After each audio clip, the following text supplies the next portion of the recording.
ઓડિયન્સમાંથી ઘણા એવા લોકો હશે જેમને હિપ રિપ્લેસમેન્ટને લઈને પણ સવાલો થતા હશે કે જે રીતે ની રિપ્લેસમેન્ટમાં રોબોટિક સર્જરીનો ઉપયોગ કરી શકાય છે, શું એવી જ રીતે હિપ રિપ્લેસમેન્ટમાં પણ કરી શકાય?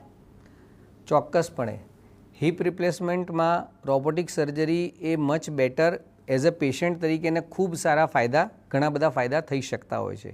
કઈ રીતે એ આપણે સમજીએ. સૌથી પહેલાં તો થાપાના આજે હિપ રિપ્લેસમેન્ટ એ અત્યારે કોમન સર્જરી થઈ ગઈ છે અને પર્ટિક્યુલરલી કોવિડ પછી યંગ પેશન્ટ્સમાં, નાની ઉંમરની વ્યક્તિઓમાં, પર્ટિક્યુલરલી 35થી 50, 55ની વચ્ચે આ તકલીફ વધારે પ્રમાણમાં જોવા મળે છે. ઘણા દર્દીઓમાં એ પ્રોગ્રેસ થાય છે પણ અમુકમાં નથી પણ થતું. તો જેનો તકલીફ વધતી જાય, થાપાનો જે બોલનો ગોળો છે એનો શેપ બદલાતો જાય, તો તેવા દર્દીમાં હિપ રિપ્લેસમેન્ટ જરૂરી બને છે. હવે આમાં રોબોટિક સર્જરી કઈ રીતે કામ કરી શકે અથવા તો ફાયદો કરી શકે એ આપણે સમજીએ કે જ્યારે પણ હિપ રિપ્લેસમેન્ટ કરવામાં આવે તો તેમાં જે કપ પ્લેસમેન્ટ કહેવાય કે જેની અંદર નવો બોલ ફિટ થાય છે, એ જે કપ હોય છે એની પોઝિશન સૌથી અગત્યની હોય છે. કારણ કે એના આધારે જ એ થાપામાં બીજી કોઈ તકલીફ નહીં રહે, થાપો કે નવો સાંધો એની જગ્યાએથી નહીં ખસી જાય કે બીજી કોઈ તકલીફ, પગ લાંબો ટૂંકો થવો, એ ઘણા બધા વિચારો, ઘણી બધી વસ્તુઓ આપણે કન્સિડર કરવી પડે છે. તો રોબોટિક સર્જરીમાં ઓપરેશન પહેલાં એ દર્દીનો સીટી સ્કેન કરવામાં આવે છે અને હિપના દરેક પ્રકારના ડાયમેન્શન્સ લેવામાં આવે છે, ઓફસેટ્સ લેવામાં આવે છે.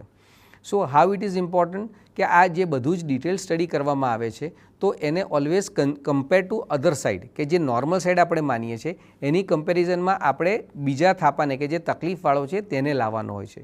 સો તેમાં ઘણી બધી વસ્તુઓ સમજવાની હોય છે, જેમ કે ઓફસેટ કહેવાય, ઇન્ક્લિનેશન કહેવાય, વર્ઝન કહેવાય. આ બધી જ વસ્તુઓ એકદમ જે ઓપરેશન પહેલાં હતી અને પેશન્ટ માટે સારામાં સારી રીતે ગોઠવી શકાય એનું એક સ્ટડી કરવામાં આવે છે અને ઓપરેશન દરમિયાન કેટલા મિલીમીટર બોન કાઢવામાં આવશે, કઈ રીતે એ જે નવો કપ મૂકવામાં આવશે, એ દરેક વસ્તુનું ડિટેલ સ્ટડી કરી અને ઓપરેશન પહેલાં જ તમે એ દરેક વસ્તુ નક્કી કરી શકતા હો છો. જે ઘણી બધી વાર તકલીફ પડતી હોય છે કે ઓપરેશન પછી આ પગ લાંબો થઈ ગયો કે સામાન્ય ટૂંકો થઈ ગયો, બીજું ચાલવામાં સામાન્ય તકલીફ પડવી કારણ કે એની લંબાઈમાં અથવા બીજા બધી વસ્તુમાં ફેરફાર હોય. તો આ જે દરેક તકલીફ છે એ આપણે રોબોટિક સર્જરી દ્વારા પ્રોપર કપ પ્લેસમેન્ટ અને ધેન સ્ટેમ, અને એના કારણે ઓન ટેબલ આપણે પેશન્ટની લંબાઈ કેટલી એક્ઝેક્ટ માત્રામાં રાખવી છે એ દરેક વસ્તુ આપણે નક્કી કરી અને પેશન્ટને સારામાં સારું પરિણામ આપી શકતા હોય.